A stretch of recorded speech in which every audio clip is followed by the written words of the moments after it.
Salam alaikum wa rahmatullahi wa barakatuh. Bienvenue dans votre chaîne d'automatique. Nous continuons notre chapitre sur la continuité. Nous sommes arrivés dans la vidéo précédente au prolongement par continuité. Nous avons vu ce que c'est qu'un prolongement par continuité, ainsi des applications. Maintenant, on va continuer les exercices sur ce prolongement par continuité. Je vais un peu comme rappel. Nous avons dit que f admet un prolongement continuité en x0 si c'est équivalent, deux conditions. x0 n'appartient pas à 2df, et limite quand x tend vers x0 de f de x existe et fini. C'est-à-dire limite finie. Voilà. La première, c'est que vérifier x0 ne doit pas appartenir à 2df. Deuxième chose, que la limite quand x tend vers 0 de f de x égale si limite finie existe et finie. Voilà. Ainsi, on peut parler de prolongement par continuité. Maintenant, on va demander maintenant de déterminer alpha pour que f admet un prolongement par continuité. On voit bien que x n'est pas défini en 2. 2 n'appartient pas à 2df. Parce qu'ici, je les aurai 0, donc le dénominateur doit être différent de 0. Donc, pour que cette limite existe, il faut que le dénominateur divise le numérateur pour se débarrasser de x moins 2. Il faut que x moins 2 divise le numérateur. Ainsi, on peut simplifier on aura quelque chose, par exemple, u de x égale alpha x carré plus x moins 1. Lorsque je remplace par 2, j'aurai 0. Maintenant, c'est-à-dire, on peut faire la division euclidienne, ou bien la méthode Horner, c'est-à-dire, il faut que x moins 2, il faut que x moins 2 divise alpha x carré plus x moins 1. Voilà. Si x moins 2 divise ça. Donc, on peut faire factoriser par x moins 2. On peut déterminer, la fonction la limite existe, ainsi que nous aurons un prolongement par continuité. Donc, il faut faire la division euclidienne de ce polynôme de numérateur par x moins 2. Ou moi, je vais faire, vous pouvez faire la division euclidienne. Moi, je peux factoriser ce polynôme sous la forme de x moins 2, par exemple, facteur de ax plus b. Voilà.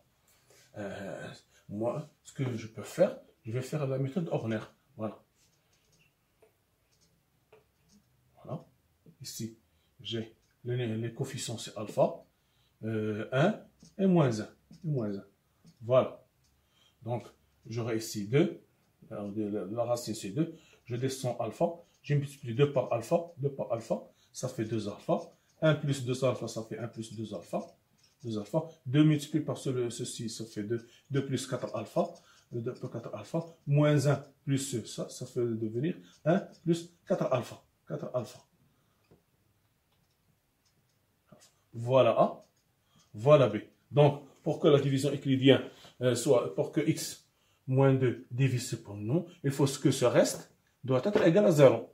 Parce que si on fait la division euclidienne, de alpha x carré plus x moins 1. Ici, j'aurai x moins 2 par x moins 2. J'aurai ici, j'aurai ici alpha. J'aurai ici, j'aurai alpha plus 1 plus 2 alpha. Et ici, j'aurai ici 1 plus 4 alpha. Il faut, parce que la division euclidienne se divise, il faut x moins 2 divise ça, il faut que le reste doit être égal à 0. Voilà. Il faut que ceci égale à 0. Donc, pour que celui-ci égale à 0, donc alpha, 1 plus 4 alpha égale 0.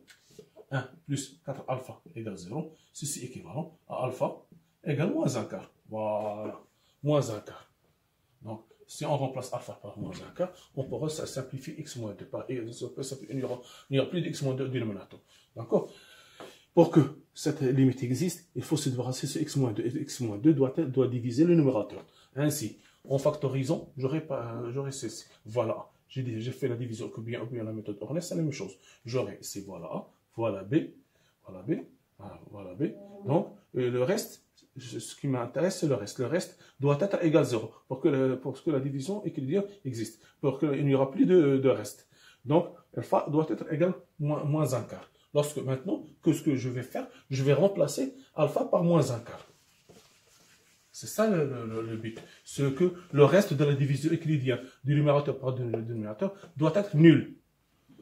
Parce que ainsi, on parle pour que 2 soit racine de ce polynôme. Il faut que le reste de la division euclidienne x moins 2 égale nul. Et le reste doit être nul. Donc, en remplaçant, on aura f de x égale moins un quart, x carré, plus x moins 1 sur x moins 2. Donc, je vais faire sortir moins un quart. J'aurai ici x carré, moins 4x, plus 4 sur x moins 2. C'est une identité remarquable, moins un quart sur x moins 2 au carré, sur x moins 2 au carré, qui est égal à moins un quart facteur de x moins 2. Voilà. Vous voyez bien, il n'y a plus de dénominateur. C'est le but, je répète. Pour que AF admet un prolongement par continuité. Nous avons vu que la première condition est vérifiée, 2 n'appartient pas à 2df.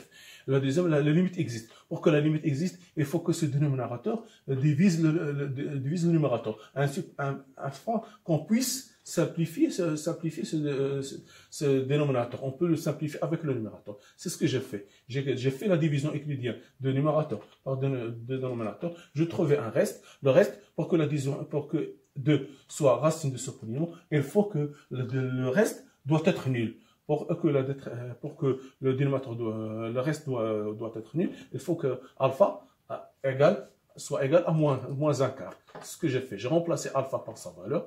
J'ai effectué les calculs. J'ai simplifié, j'ai trouvé ça. Donc, limite, quand x tend vers 2 de f de x, égale limite, quand x tend vers moins 1, ou égale 2 de moins un quart, facteur de x moins 2, qui est égal à 0. Donc pour que f admet un prolongement par continuité en 2, il faut que alpha soit égal à moins un quart. Voilà. C'est l'inverse du problème. C'est ça l'astuce du problème.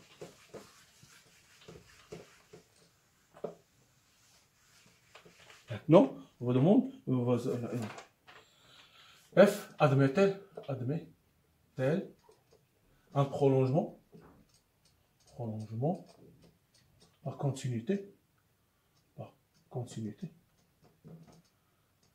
prolongement par continuité en x0, pour f de x défini par sinus de x sur racine de 1 moins cosinus de x. Voilà, maintenant, on voit bien, avec x0 égale 0. x0 égale 0. Voilà. On voit bien, si on remplace x, c'est 0, j'aurai cosinus de 0, c'est 1, 1 moins 1, 0, 0 c'est le dénominateur, c'est impossible. Donc, 0 n'appartient pas à 2df. Voilà, voilà la première condition. Deuxième condition. Maintenant, on va calculer la limite. Limite quand x tend vers 0. 0 de f de x. On voit bien que si on simplifie avant f de x, donc f de x égale sinus de x sur 1 moins cosinus de x, racine. On sait parfaitement que, quel que soit x, appartient à R. Nous avons un sinus carré de x égale 1 moins cosinus de x sur 2. Voilà. Voilà la condition. Voilà la première relation. Deuxième relation. Sinus de x égale 2 sinus x cosinus x. Ce que je vais faire. Maintenant, f de x égale 2 sinus x cosinus x. Voilà. Sur ici 2 sinus carré de x qui est égal à 2 sinus x cosinus x sur racine de 2, valeur absolue de sinus x. Quel que soit x appartient à 1, racine carrée de x égale valeur absolue de x. Ce que je fais, sinus de x. Donc, je vais voir la limite. Pour que j'ai un sinus, il faut faire 0 plus, 0 moins. Vous avez ici. Voilà. Voilà le sinus.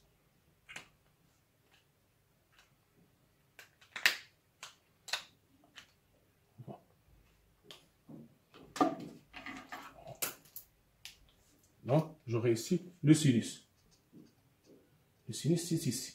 CG, voilà 0. C'est 0 plus. Ici, supérieur à 0. Donc, le sinus est positif. Ici, si on prend supérieur à 0, sinus positif. Ici, le sinus positif. Pour x inférieur à 0, le sinus négatif. Voilà. Donc, on reste. Donc, limite quand x tend vers 0 plus de f de x, j'aurai 2 sinus x, cosinus x, sur racine de 2, j'ai x tend vers 0 plus, ce qui implique que x supérieur strictement à 0, ce qui implique que sinus x supérieur à 0. Donc, la valeur absolue du sinus sera sinus x. Donc, je peux simplifier, j'aurai racine de 2, simplifie par 2, racine de 2 cosinus x qui est égal à racine de 2. Voilà. Limite que x tend vers 0 moins. Tend vers 0 moins de f de x. J'aurai ici x tend vers 0 moins, ce qui implique que x inférieur strictement à 0, ce qui implique que sinus x inférieur à 0. Voilà, ici. Ici dans cette partie, x est négatif. Donc le sinus est négatif. Ici, le sinus positif. Donc, j'aurai limite que x tend vers 0 moins de 2 sinus x cosinus x, x cosinus x sera moins racine de 2 sinus x qui est égal limite en x tend vers, qui est égal, pardon, limite quand x tend vers 0 plus, c'est limite quand x tend vers 0 moins de moins racine de 2 cosinus x qui est égal à moins racine de 2. Vous voyez bien que les deux limites sont différentes. Donc, limite quand x tend vers 0 plus de f de x, différent de limite quand x tend vers 0 moins de f de x. Donc, cette limite n'existe pas. Par suite, f n'admet pas de prolongement,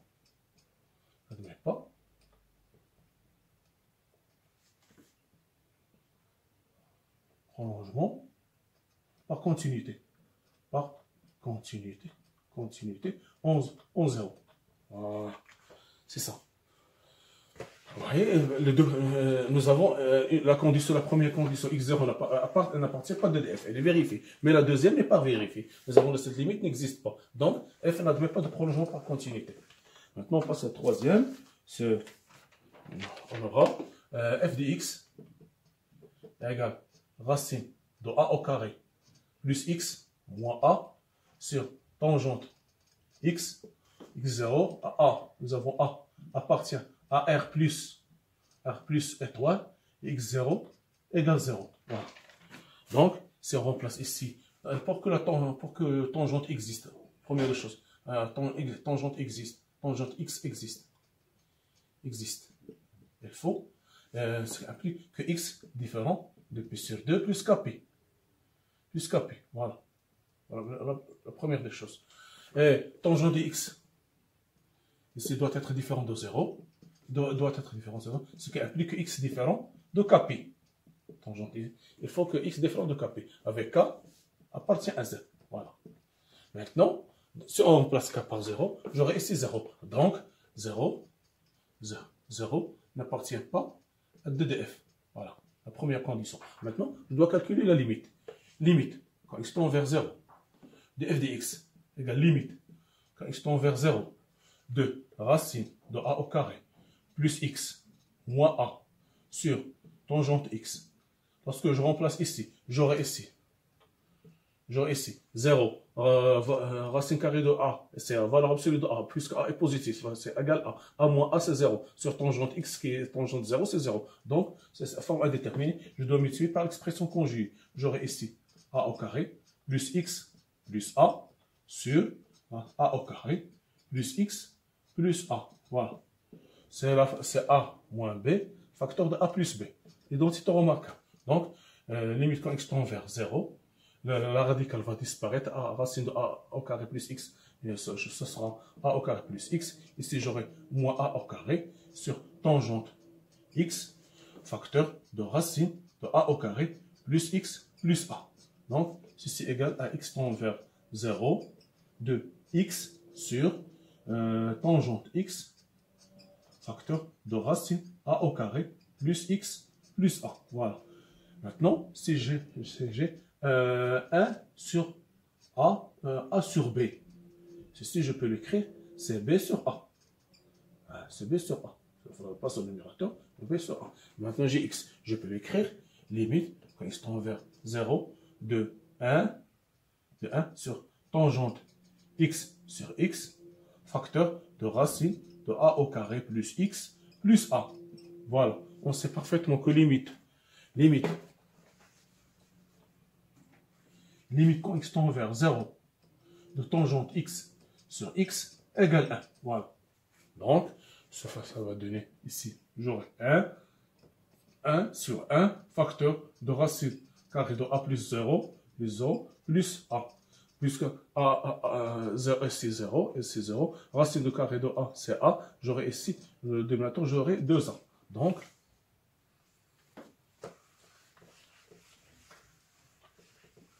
limite, quand x tend vers 0 de f de x égale 1 sur 2a. Donc, par suite, f admet un prolongement par continuité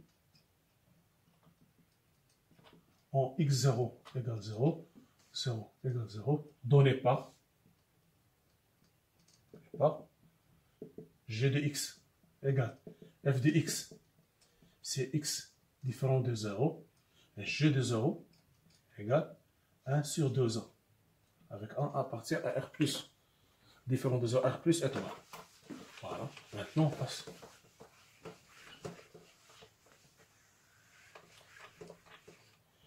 Maintenant, nous allons soit la fonction f définie, f de x définie par égale x, la partie entière de 1 sur x, montrer que f admet en x0, admet un prolongement,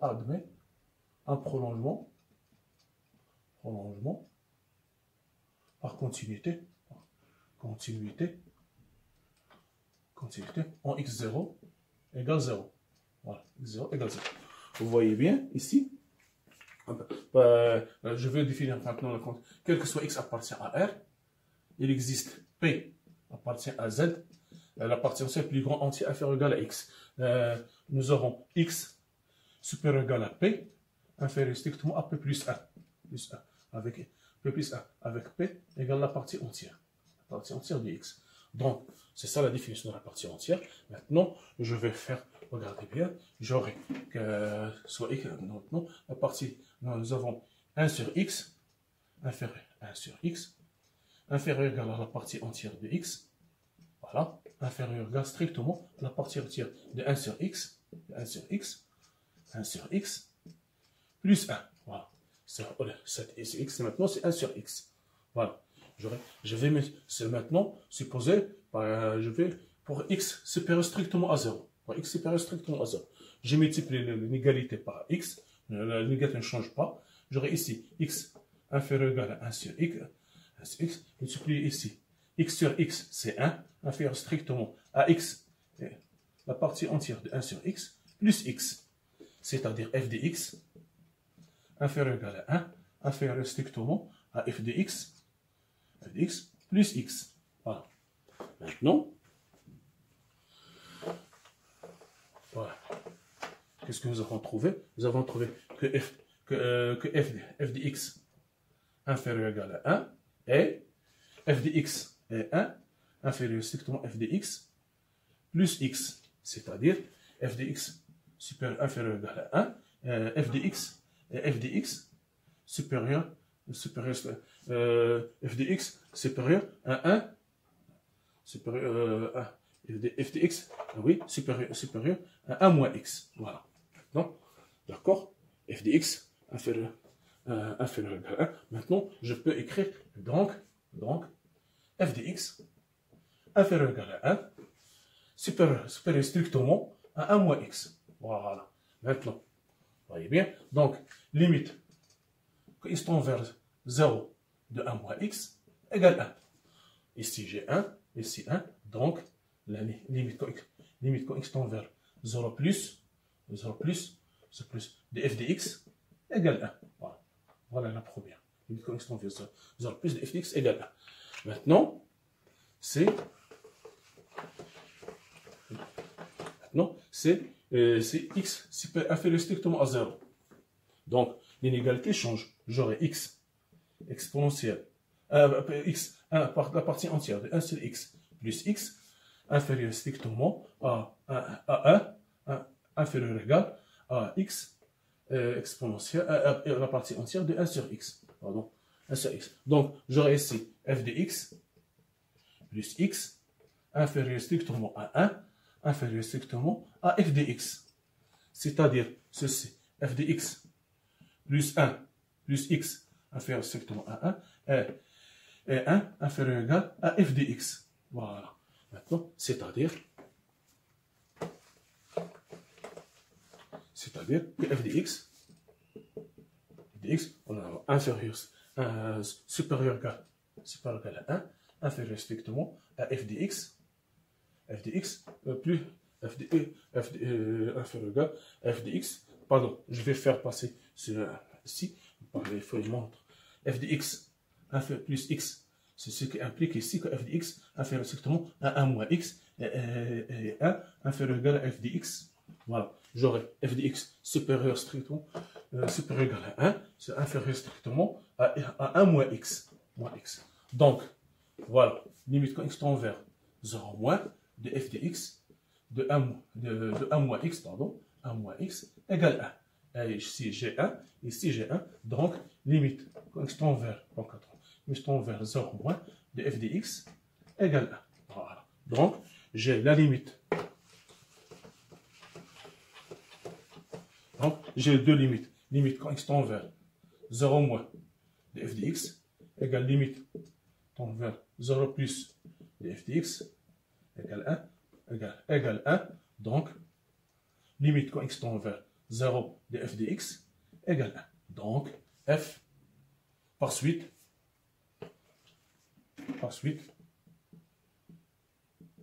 f admet un prolongement par continuité en x0 égale 0 donné par g de x égale f de x, si x différent de 0, et g de 0 égale 1. Voilà, c'est ça. C'est ça la résolution de cet exercice. Merci de votre attention. À la prochaine, Inch'Allah, avec d'autres exercices. Merci.